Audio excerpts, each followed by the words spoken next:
So when Mad Max launched back in 2015, it didn't command the spotlight like some of its open world competitors at the time. But in 2024, this game has aged into something truly special.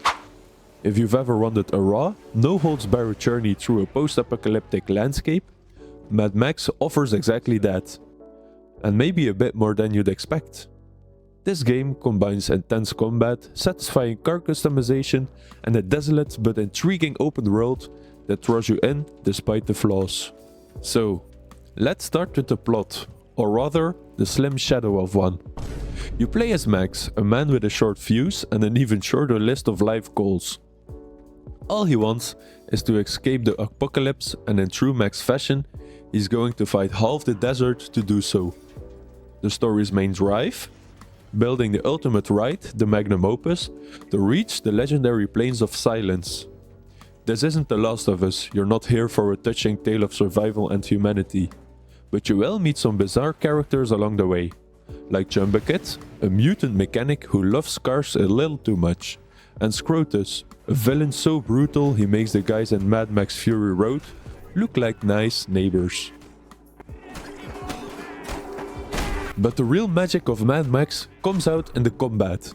Picture this, the fighting mechanics from Batman Arkham Knight have taken a wrong turn into the desert and ended up here. The result? Max is an absolute unit in hand-to-hand combat. Each punch, kick and takedown is packed with so much weight and intensity that you can almost feel it. And trust me, the audio engineers nailed it. When Max throws a punch, it sounds like he's smashing a watermelon with a hammer. Sure, it can get a bit repetitive, but when you're knee-deep in enemies and every punch lands with satisfying thud, you kind of stop caring. It's a therapeutic beatdown in a world that doesn't pull punches. What?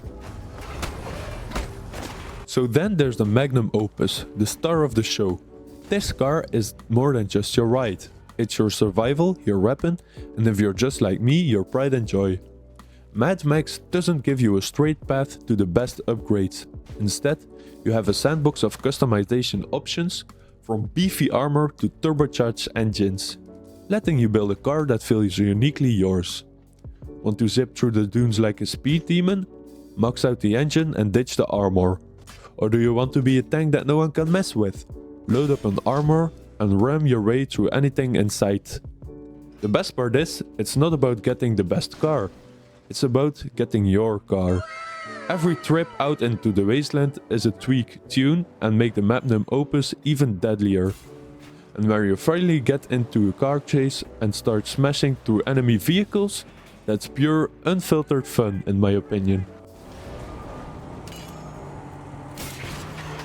Now, I'd be lying if I said Mad Max doesn't have some flaws. The game has a pretty repetitive game loop. Liberate a camp, scavenge for scrap, upgrade your whip, rinse and repeat. If you're looking for constant plot twists and endless variety, this might start to feel like a bit of a grind.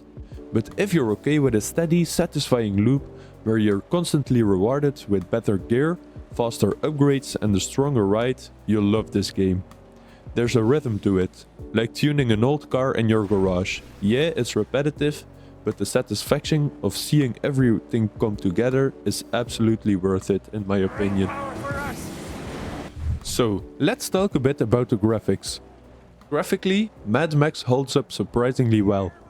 Sure, it has a lot of sand, rock and rusted metal from the ships that stranded there, but Avalanche Studios somehow makes it beautiful in a desolate kind of way.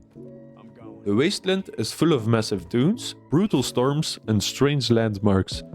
You won't find any dense details of the newer games, but the emptiness kind of works here, capturing that sense of hopelessness and isolation that defines Max's world.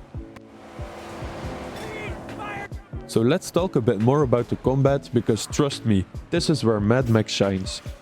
Imagine the intense melee action of a game like Batman Arkham Knight, but with a brutal wasteland twist. Max is not just a fighter, he's a brawler like in Brawlhalla. His punches, kicks and takedowns feel raw and heavy, with the sound design adding to every impact. Enemies don't just go down without a fight, They'll come at you in packs, forcing you to time your moves and unleash some seriously satisfying combos.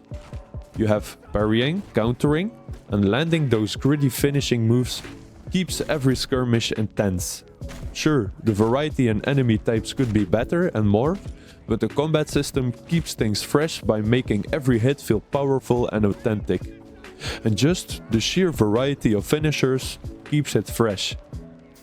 And of course, it's not just about the hand-to-hand combat. Your weapon is also your car.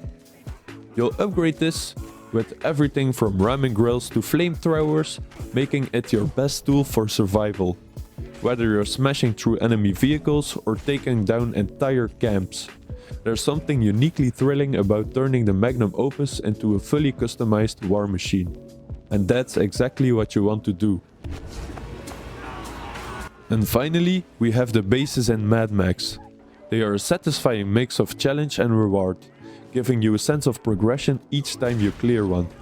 Each camp is unique and packed with enemies, traps and loot, all waiting for you to dismantle them piece by piece, sort of like a twisted DIY project, but with way more fire and explosives.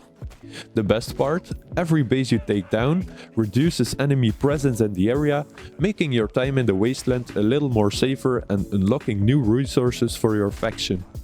And these aren't just cookie cutter forts. Each has its own layout and strategic elements, encouraging different approaches to conquer them. Sure, after a while it also gets a bit repetitive, but the thrill of tearing down each stronghold, upgrading your gear, and watching your influence spread across the desert makes the grind kind of worth it. Especially when you drive away in a car full of loot and that sweet satisfaction of knowing you just made the wasteland a little less terrifying.